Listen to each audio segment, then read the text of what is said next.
JEE का paper थोड़ा tough होता है, वहां पे कट ऑफ कम जाती है।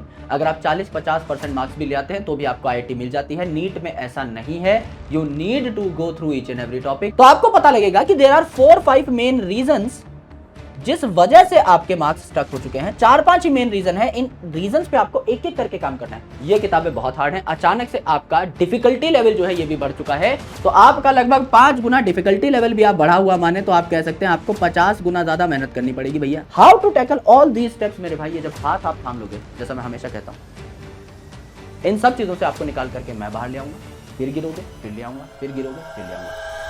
तो हेलो एवरीवन, कैसे हैं आप सब लोग? I hope each and every one of you is doing absolutely good. My name is doctor Vipin Kumar Sharma and मैं आप सभी लोगों का तहे दिल से स्वागत करता हूं हमारे इस प्यारे से प्लेटफॉर्म फिजिक्स वाला के ऊपर। सबसे पहले तो congratulations to all of you all कि आप सभी लोग मुक्त हो चुके हैं अपने 10वीं क्लास के पेपर से and now you have decided to enter in the NEET field, तभी आप इस वीडियो को देख रहे हैं। अदरवाइज आपका इस वीडियो को देखने का कोई सेंस बनता नहीं है। तो जाहिर सी बात है, अगर आपने नीट में अपना पंजा रख दिया है तो अब आपको इस एग्जाम को क्रैक करने का मन भी कर रहा होगा। एंड यहां पर ये जो एग्जाम है, this is very much different from your 10th class board examination. इस वीडियो को आपको पूरा देखना है और जो भी पॉइंट्स आपको बहुत जरूरी लगे उनको आप जॉट डाउन जरूर कर लीजिएगा, because this is not just a guidance session, but यहां पर मैं आपको सच्चाई का एक आईना दिखाने वाला हूं। यहां पर मैं आपको वाकिफ कराने वाला हूं उन सारे के सारे फैक्ट्स से, उन सारी की सारी इंपॉर्टेंट इंफॉर्मेशन से जिनका सामना आपसे 2 साल में हो रहा होगा। ये सारी बातें आप रिपीट होती हुए देखेंगे, ये सारी गलतियां आप अपने आप को करता हुआ पाएंगे। एंड जब भी आप कोई गलती करें, आप इस वीडियो पे वापस आ सकते हैं या इस वीडियो से जो जुटाई हुई इंफॉर्मेशन है, पॉइंट है, उन पे वापस जा सकते हैं to get back to the right track. 10वीं क्लास का पेपर, ट्रस्ट मी, अभी आपको बुरा लगेगा ये सुनने में, पर 10वीं क्लास का जो पेपर है ये कुछ भी नहीं था। 10th क्लास आपने पास कर ली, बहुत बहुत बधाई, अपने पीठ पे एक थपकी मारो, आगे बढ़ो।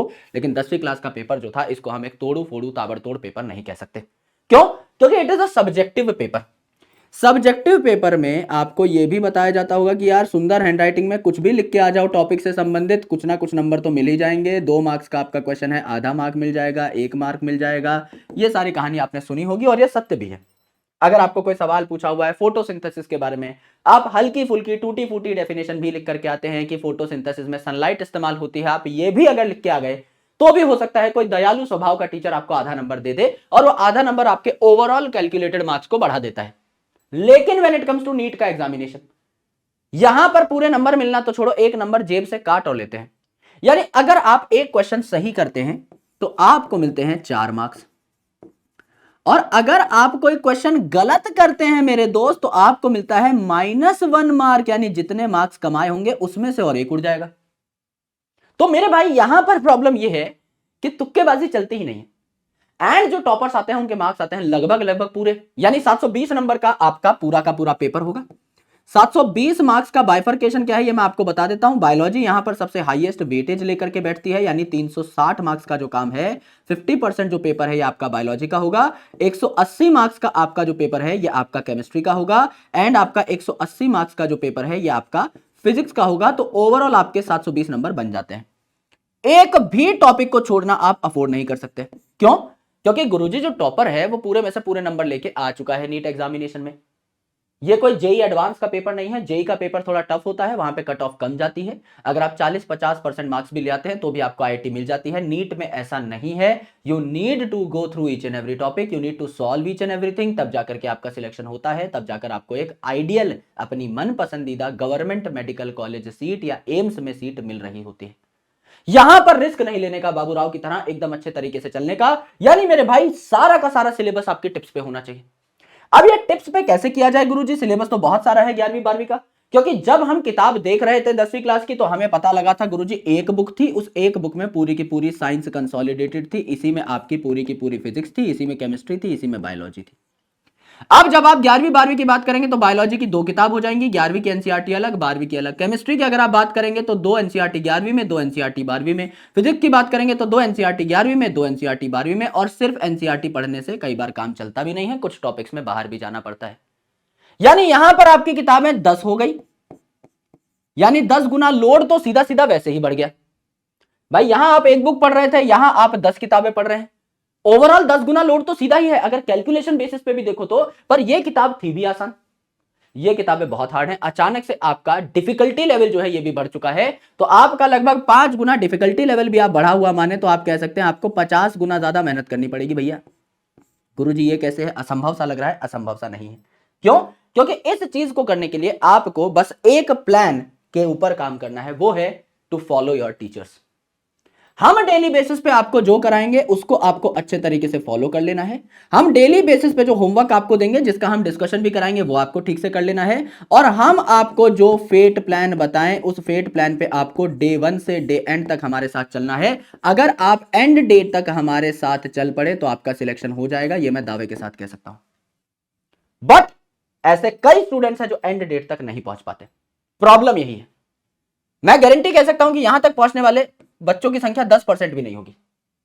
जो डेली बेसिस पे लेक्चर भी देख गया, जो अच्छे से हमारा काम कर गया, जितना हम बता रहे उतने क्वेश्चन सॉल्व कर गया, डीपीपी लगा गया, अच्छे से जब हम कह रहे हैं उस टाइम पे रिवीजन शॉर्ट्स ले गया, everything will be on your tips. और ये जो पेपर है, ये जो 720 नंबर का आंकड़ा आपको दिखाई दे रहा है, इसको आप आराम से छू जाएंगे बिना किसी डिफिकल्टी के। Difficulties are always created when it comes to academics. पढ़ाई में डिफिकल्टीज हम खुद क्रिएट करते हैं। क्यों? आज का काम आज नहीं कर रहे, सिंपल मैथ है। मैंने कहा था गुरुजी मैं दिन में 5 घंटा पढ़ूंगा, आज मैंने काम चोरी करी, मक्कारी करी, 1 घंटे भी पढ़ाई नहीं करी, तो क्या कल मुझे 10 घंटे पढ़ना पड़ेगा? Yes sir. सर मैंने 2 दिन जो है मक्कारी कर दी, अब क्या अगले दिन मुझे 15 घंटे पढ़ना पड़ेगा? Yes sir. तीसरे दिन भी मक्कारी कर दी गुरुजी, अब क्या मुझे 20 घंटा पढ़ना पड़ेगा? Yes sir. उसके अगले दिन क्या मुझे 25 घंटा पढ़ना पड़ेगा? सर 25 घंटे तो दिन में होते ही नहीं है। हाँ भैया होते ही नहीं है, इसका मतलब तुम्हारी बैंड बच चुकी है। एक वक्त ऐसा आता है जब बैकलॉग इतना एक्यूमुलेट हो जाता है तो आपका डेली टारगेट क्या बन जाता है? गुरुजी आज मुझे 17 दिन पढ़ाई करनी है। 5-5 घंटा इकट्ठा होकर 17 दिन बन चुका है, और 17 दिन एक दिन में कैसे पढ़ सकते हैं? यहां पर मैथ इज नॉट मैथिंग, लेकिन मेरे भाई ओवरऑल प्रॉब्लम यही है कि आप जब आलस्य में आते हो तो इतने आलस्य में आ जाते हो कि 10-12 दिन किताब की शक्ल तक नहीं देखते, और उसके बाद वो किताब आपको भाव नहीं देती। जब आप 10-12 दिन के गैप के बाद चीजों को समझने की कोशिश करेंगे तो किताब इतनी आसानी से पकड़ में आ जाए, ऐसा होता नहीं है। अगर आप किसी चीज को अटेंशन नहीं दे रहे तो वो आपको अटेंशन नहीं देने वाली है। This is very true statement. किताब को एकदम इज्जत से देखना पड़ता है, घूर घूर के देखना पड़ता है, बार बार देखना पड़ता है, तब जाके किताब आपसे दोस्ती करती है। और जब किताब आपसे दोस्ती करती है तो किताब आपसे कुछ कहती है, और जब किताब आपसे कुछ कहती है वही चीजें पेपर में आती हैं, तब आप पेपर में अटेम्प्ट अच्छे से करके आते हो और तब आपके मार्क्स आते हैं। किताब ऐसे ही सबको सारी जानकारी नहीं दे देती। जो भी बच्चा नीट की तैयारी कर रहा है, जाहिर सी बात है बायोलॉजी की एनसीईआरटी पढ़ के जाता है तो सबके 360 में से 360 क्यों नहीं आते? क्योंकि सबने उस एनसीईआरटी बायोलॉजी को उतने प्रेम से नहीं देखा है जितना कुछ स्टूडेंट्स ने देखा है। मैं चाहता हूं वो कुछ स्टूडेंट्स आप हों। बस हाथ पकड़ के प्यार से चलते हुए जाना है। जब हमारे साथ चलोगे मेरे भाई, मजा आना स्टार्ट हो जाएगा। ऑटोमेटिकली इतना अपने आप को क्लैरिटी से आगे बढ़ता हुआ देखोगे कि ऑटोमेटिकली वो जो मोटिवेशन है वो बूस्ट पे चली जाएगी। It is very important to start with motivation, मैं मना नहीं कर रहा हूं, but it is very important to carry things with discipline. Motivation is super temporary. हर दिन मोटिवेशन का डोज अगर तुम्हें चाहिए तो मेरे भाई तुम सही फील्ड में नहीं आ रहे हो, फिर तुम्हें कोई नहीं बचा सकता यहां पर, क्योंकि ये फील्ड इतनी खतरनाक है। You need to update yourself on a daily basis. दुनिया में कुछ ना कुछ नया हो रहा है। डॉक्टर्स की लाइफ वैसे ही बहुत ज्यादा ट्रबलसम रहती है when it comes to work. उन्हें बहुत काम करना पड़ता है, बहुत पढ़ाई करनी पड़ती है, और यहां आप डेली मोटिवेशन के डोज चाह रहे हो तो मेरे भाई एक गलत स्ट्रेटजी है। मोटिवेशन आपको चीजें स्टार्ट करने में हेल्प कर सकती है, मैं भी आपको बार बार मोटिवेट करूंगा, लेकिन डिसिप्लिन चीजों को खींचने में हेल्प करती है, कैरी करने में हेल्प करती है, जिससे आप लाइफ लॉन्ग चीजों को ले जा सके। वो मोटिवेशन के बस की बात नहीं, क्योंकि मोटिवेशन के भी अपने फ्लॉज हैं। एक बार जब आप मोटिवेट हो जाएंगे, अगली बार कोई आपको सेम बात बोल के मोटिवेट नहीं कर पाएगा, उस हद तक आपको जो है खींच कर नहीं ले जा पाएगा अपने गोल की तरफ। वो आप खुद ही कर सकते हैं, और वो खुद आप कब करेंगे? जब आपके अंदर जील होगी कि हाँ यार, इस चीज को स्टार्ट करने के लिए मेरे पास एक पर्पस है, एंड वो पर्पस है that I need to become a very very very very very good doctor. That is your question, that is your why, कि आप क्यों नीट देना चाहते हैं? क्योंकि मुझे एक बहुत अच्छा डॉक्टर बनना है। दिमाग में जब ये वाई क्लियर होता है, उस टाइम पर आप एक अच्छे आइडियल पोजीशन पे आ जाते हो, और आप बहुत अच्छे तरीके से अपनी तैयारी को शुरू भी कर सकते हो। तैयारी के कुछ इंग्रेडिएंट्स होते हैं, चाहे फिजिक्स हो, केमिस्ट्री हो, बायोलॉजी हो, हर प्रकार के सब्जेक्ट के लिए ये जो इंग्रेडिएंट्स हैं ये एकदम वैल्यूएबल हैं। आराम से सुनिए कि हमारे टीचर्स यहां पर आपकी क्या मदद कर रहे होंगे। सबसे पहली चीज है क्लासेस, जिसको आप स्किप नहीं कर सकते। लाइव क्लासेस देखेंगे हमारे साथ डेली बैठ करके। अगर आप हमारे साथ वार्तालाप कर रहे होंगे, आपकी एफिकेसी बूस्ट होगी, और जाहिर सी बात है आपका इंटरेक्शन बिल्डअप होगा। जानता हूं कि लाइव क्लासेस को देखने में थोड़ा सा टाइम ज्यादा लगता है, रिकॉर्डेड आप कभी कभी देख सकते हैं जब आप लाइव को अटेंड ना कर पाए, but I will still recommend कि आपको लाइव क्लासेस देखनी है, जिससे कि आप हमारे साथ एकदम साथ साथ नोट्स बना के अपनी क्लास को खत्म कर दे, उसके बाद अपने होमवर्क पे लग जाए। जैसे ही आप क्लास करते हैं, इट इज योर रिस्पॉन्सिबिलिटी कि एक दिन में जितना भी काम हुआ है उसको आप रात को बैठ करके रिवाइज करें। कई बच्चे प्रॉब्लम में फंस जाते हैं because they do not revise, they do not recapitulate. पढ़ लिया है गुरुजी बहुत सारा, रिवीजन नहीं हो पा रहा है। गुरुजी डेली क्लास देख डाली, 20 दिन क्लास देख डाली, हर दिन 4-4 घंटे क्लास देख डाली, 80 घंटे का कंटेंट मैंने पढ़ लिया है पर मैं रिवाइज ही नहीं कर पाया, तो मेरे दिमाग में अभी फिलहाल कुछ भी नहीं है। वहां से जो है आपको एक क्वेश्चन मार्क लगता हुआ अपनी प्रिपरेशन पे नजर आता है कि सर डेली तो मैं मेहनत कर ही रहा हूं, मेहनत तो है ही, डेली बैठ के 4 घंटा क्लास देख रहे हो, 1 घंटा अगर होमवर्क कर रहे हो तो डेली 5 घंटा पढ़ रहे हो, मेहनत तो है, पर क्या डायरेक्शनल मेहनत है? नहीं, रिजल्ट नहीं आएगा। क्यों? क्योंकि ना भैया यहां आपने प्रैक्टिस करी बहुत तगड़ी, ना यहां आपने रिवीजन किया, ना यहां आपने टेस्ट दिए, ना टेस्ट का डीप एनालिसिस किया। तो ये जो आपकी प्रिपरेशन है ये किसी काम की नहीं है मेरे भाई। अगर सिर्फ मेहनत से काम चलता तो जंगल का राजा गधा होता, उससे मेहनती कोई नहीं, शेर होता है। लेकिन क्यों? क्योंकि मेहनत है, डायरेक्शनल मेहनत है। उसको पता है कि मैं सिर्फ शिकार करने उठूंगा और शिकार लेकर के वापस लौट जाऊंगा। वो गया ही है एक डायरेक्शन में विद अ पर्पस कि मुझे भूख लगी है, मुझे खाना खा के वापस आना है, यही उसका पर्पस है। सिंपल। गधे का कोई पर्पस नहीं, उससे कोई भी मेहनत करा लिया करके। यहां पर सिंपल सी बात मैं ये कहना चाह रहा हूं मेरे भाई, मेहनत तो ये बच्चा भी कर रहा है। एक बच्चा है जो 8 घंटे पढ़ाई कर रहा है, ये भी मेहनत कर रहा है। और एक बच्चा 7 घंटे पढ़ाई कर रहा है और 1 घंटे रिवीजन कर रहा है, जो भी पढ़ रहा है उसका डेली रिवीजन कर रहा है, ये भी मेहनत कर रहा है। जीतेगा कौन? मैं कह रहा हूं ये 10 घंटा पढ़ रहा है और ये सिर्फ 8 ही घंटा पढ़ रहा है। ये 10 घंटा पढ़ रहा है, नई नई चीजें, रिवीजन का कोई नामो निशान नहीं, प्रैक्टिस का कोई नामो निशान नहीं। ये 7 घंटे पढ़ता है, 1 घंटा रिवीजन और प्रैक्टिस करता है। बताओ कौन जीतेगा? सर ये वाला जीतेगा, इसके दिमाग में सब सेट है। मेहनत तो ज्यादा इसने की ना, दिन में 10 घंटा काम इसने किया, इसने तो 8 ही घंटा काम किया है, तो ये क्या जीत रहा है सर? मेहनती आदमी जीतना चाहिए। मेहनती आदमी तब जीतेगा ना जब उसकी दिशा सही होगी। Directional efforts are more important than only going for efforts. ये आपके लिए बहुत जरूरी है मेरे भाई। एक आदमी यहां खड़ा है, ये दिल्ली है, एक आदमी यहां पहुंचना चाहता है, ये मुंबई है। एक आदमी यूं चला गया, एक आदमी भैया बहुत मेहनत करके आया, अरे बाप रे बहुत मेहनती आदमी है, तो बहुत मेहनत करके आया है, यहां पर पहुंचा। तो मेहनत वाला भी वहीं पहुंचा है और एक स्ट्रेटेजिकली मेहनत करने वाला आदमी भी वहीं पहुंचा है। ज्यादा समझदार कौन कहलाएगा और ज्यादा टाइम किसका बचेगा? जितने में ये वाला मुंबई पहुंचेगा, इतने में तो दिल्ली से मुंबई, मुंबई से दिल्ली, दिल्ली से मुंबई, मुंबई से दिल्ली 4 चक्कर मार देगा मेरे भाई। ये बहुत ज्यादा जरूरी है। कई बच्चों के दिमाग में मिथ है कि भैया मेहनत करेंगे हम तो मेहनती बनेंगे, बनना जरूरी है, लेकिन वो मेहनत मेरे भाई इतनी ज्यादा डायरेक्शनल हो कि आपके आसपास कोई ना आ पाए।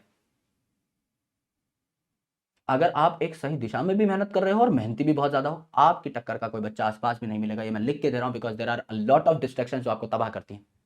उन डिस्ट्रैक्शन से लड़ पाना सभी बच्चों के बस की बात नहीं है, सभी उतने स्ट्रांग नहीं होते। आपको शुरू से ही इस बात को समझ के चलना होगा मेरे भाई कि जब भी डिस्ट्रैक्शंस आए उनसे कैसे डील करना है। आपको आपका फोन भी परेशान करेगा, आपको आपके फैमिली रिलेशंस भी, कई बार ऐसा हो सकता है कि किसी रिश्तेदार ने कुछ कह दिया, आपको बुरा लग जाए। आपको हो सकता है स्कूल में किसी टीचर ने डांट दिया, बुरा लग जाए। हो सकता है कहीं दोस्ती यारी में आपकी जो है गड़बड़ी चल गई, वहां आपको कुछ बुरा लग जाए। Ultimately there are a lot of factors. कई बार आप सेल्फ डिमोटिवेट हो जाते हो, आपको लगता है टेस्ट में नंबर नहीं आ रहे, वहां से डिमोटिवेशन आ जाएगी। How to tackle all these steps मेरे भाई, ये जब हाथ आप थाम लोगे, जैसा मैं हमेशा कहता हूं, इन सब चीजों से आपको निकाल करके मैं बाहर ले आऊंगा, फिर गिरोगे फिर ले आऊंगा, फिर गिरोगे फिर ले आऊंगा।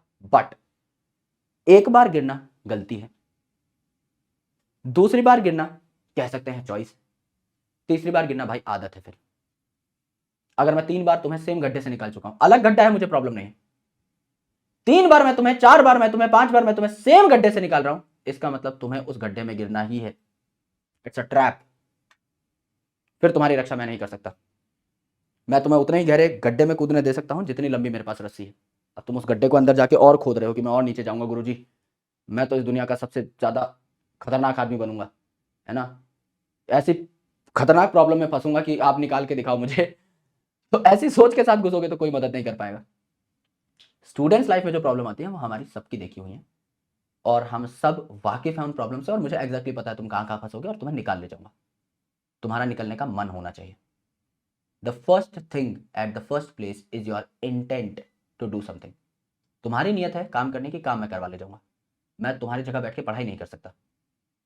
मुझे जब पढ़ना था, अभी तक भी आई एम कंटिन्यूअसली रीडिंग, खूब पढ़ रहा हूं। मुझसे जिस दिन मेरा मन नहीं हुआ पढ़ने का, कोई नहीं पढ़वा पाएगा। सिंपल है। It's you who need to do the work ना। आपका पढ़ने का मन करेगा तो ही आप पढ़ पाओगे। मैं तो आपको पुश नहीं कर सकता बहुत ज्यादा। आपका अगर मन है तो मेरे भाई हम काम कर ले जाएंगे बहुत अच्छे तरीके से। कभी भी आप किसी भी टीचर की क्लास में बैठ रहे हैं, आराम से उनकी क्लास को लाइव देखिए। लाइव देखने के बाद हमारी डीपीपी होती है, डीपीपी सॉल्व करिए। 2013 जब पहली बार नीट हुआ था, तब से लेकर के 2025 तक के, अभी 2026 का भी पेपर आ जाएगा आपसे पहले, तो यहां पर इन पेपर को सॉल्व करिए। 14-15 साल के पेपर आप सॉल्व करिए, आपको क्लैरिटी आ जाएगी, आपको एक बूस्ट मिलेगा कि हाँ भाई आपसे पिछले 10-12 साल के पेपर लग रहे हैं, इसका मतलब आपकी प्रिपरेशन सही चल रही है। उसके अलावा मॉड्यूल अगर आपके पास होंगे तो मॉड्यूल के क्वेश्चन आप लगा सकते हैं। इसके अलावा ऑब्जेक्टिव बुक्स भी आती है मार्केट में, मैं आपको पूरा गाइड कर दूंगा कौन कौन सी बुक लेनी है। अभी थोड़े दिन का इंतजार कर लीजिएगा, इनको आप सॉल्व कर सकते हैं। और फिर आप दे सकते हैं टेस्ट, और जैसा मैंने बताया टेस्ट का एनालिसिस। गलतियां हो रही हैं गुरुजी, टेस्ट का नंबर बढ़ नहीं रहा है गुरुजी, 720 में से मेरे तो 570 नंबर आ रहे हैं, 580 नंबर आ रहे हैं, उससे आगे मैं नहीं बढ़ पा रहा हूं। क्यों नहीं बढ़ पा रहे हो? There is a question mark. ये आपको पता है कि आप क्यों नहीं बढ़ पा रहे हो। आप 180 क्वेश्चंस की लिस्ट बनाइए, कौन सा क्वेश्चन सही हुआ तो क्यों, कौन सा क्वेश्चन गलत हुआ तो क्यों, क्या आपसे ओएमआर गलत भरी गई, क्या आपसे सिली मिस्टेक हो गई, क्वेश्चन पढ़ने में गलती हो गई, क्या ऑप्शन समझने में गलती हो गई, क्या मेरे भाई आपको क्वेश्चन समझ में ही नहीं आया, टीचर ने ही नहीं पढ़ाया था, क्या आउट ऑफ एनसीईआरटी क्वेश्चन निकल गया है। सारी की सारी चीजें आप जॉट डाउन करिए कि एग्जैक्टली प्रॉब्लम क्या है, प्रॉब्लम आपके अंदर है, प्रॉब्लम किस चीज के अंदर है, आपको एक आइडिया लगेगा, and that is a concrete analysis part. तो आपको पता लगेगा कि देयर आर 4-5 मेन रीजंस जिस वजह से आपके मार्क्स स्टक हो चुके हैं। 4-5 ही मेन रीजन है, इन रीजंस पे आपको एक एक करके काम करना है। जैसे समझ लीजिए आपका रीजन है कि मैं क्वेश्चन ठीक से नहीं पढ़ता सर, जल्दबाजी कर देता हूं तो सिली मिस्टेक हो जाती है। क्वेश्चन में ही लिखा हुआ था which of the following is not this, आपने नॉट नहीं पढ़ा। All of the following are this except, आपने एक्सेप्ट नहीं पढ़ा, गलती हो गई। अब ये जो गलती है आपके 4 मार्क्स तो खा ही गई, और ये -1 भी दे गई, तो ओवरऑल 5 मार्क्स आपके खा गई। तो एक गलती की वजह से 5 मार्क्स घट रहे हैं, तो क्यों ना इस गलती को सुधार लिया जाए। अब सुधारेंगे कैसे सर? प्रैक्टिस।